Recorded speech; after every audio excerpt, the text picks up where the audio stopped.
खमंग असे तांदळाचे पापड खायचे असतील तर नक्की या प्रकारचे पापड ट्राय करून बघा.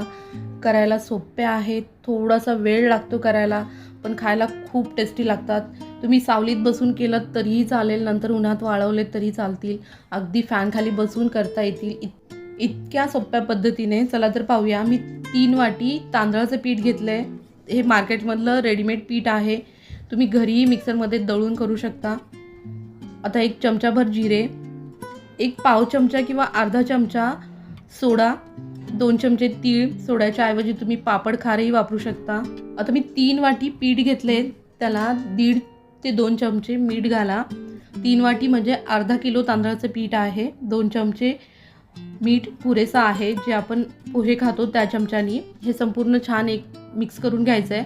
आता 3 वाटीला 3 वाटीच पाणी टाकायचं. मी पाणी पूर्ण मोजून गरम करून घेतलं होतं, त्यामुळे मी डायरेक्ट पाणी टाकणार आहे याच्यामध्ये. हे पहा, मोठ्या चमच्याच्या साहाय्याने, आता खूप गरम पाणी आहे त्याच्यामुळे चमच्याच्या साहाय्यानेच तुम्हाला एकत्र करावं लागेल, मिक्स करावं लागेल. पाणी 3 वाट्या जरी तुम्ही मोजून घेतलं असेल तरीही पाणी एकदम घालू नका. पीठ थोडंसं घट्ट राहिलं तरी चालेल, खूप जास्त पातळ नका करू. पाणी कमी कमीच घाला. कधी कधी तांदळाला जास्त पाणी लागतं, कुठल्या तांदळाला कमी पाणी लागतं, त्यानुसार तुम्ही थोडं थोडं करत पाणी मिक्स करा. पण शक्यतो 3 वाट्याला 3 वाट्या पाणी पुरेसं आहे. एक 5 ते 10 मिनटं झाकून ठेवूया. त्याच्यानंतर जसं आपण मेदूवडे करतो त्यासारखे आपण छोटे छोटे असे वडे करून घ्यायचे.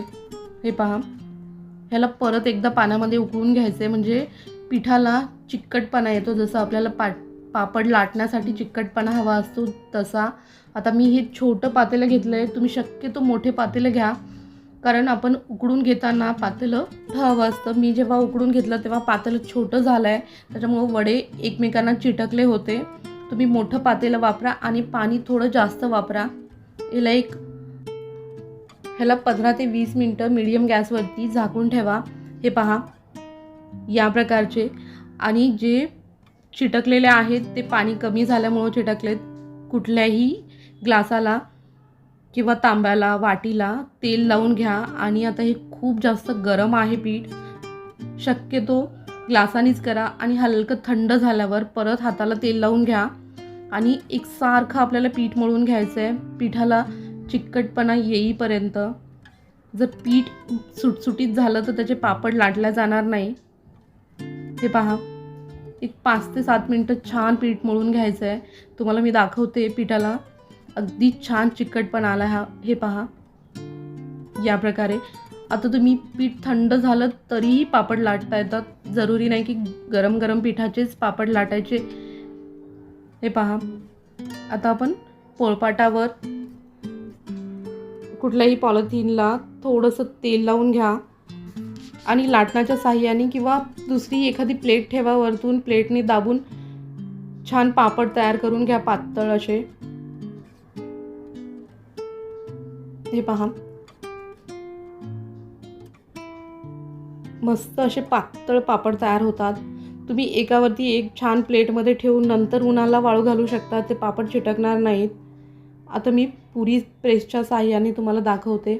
जेव्हा तुम्ही असं करता पोळपाटावर ते पातळ येतात, आणि पुरी प्रेसनी जेव्हा केलं पापड कराल तर हलके जाड पापड येतात. परत तुम्हाला अजून हाताने फिरून थोडेसे पातळ करावे लागतील.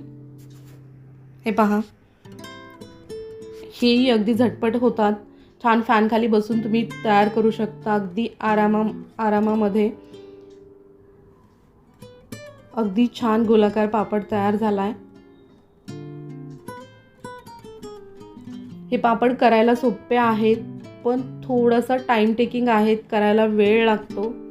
हे पहा, मस्त असं पापड तयार झाला आहे. एकत्र संपूर्ण पापड एका ताटामध्ये टाकून घ्यायचे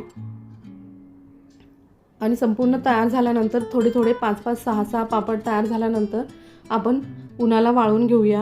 हे पहा, या प्रकारे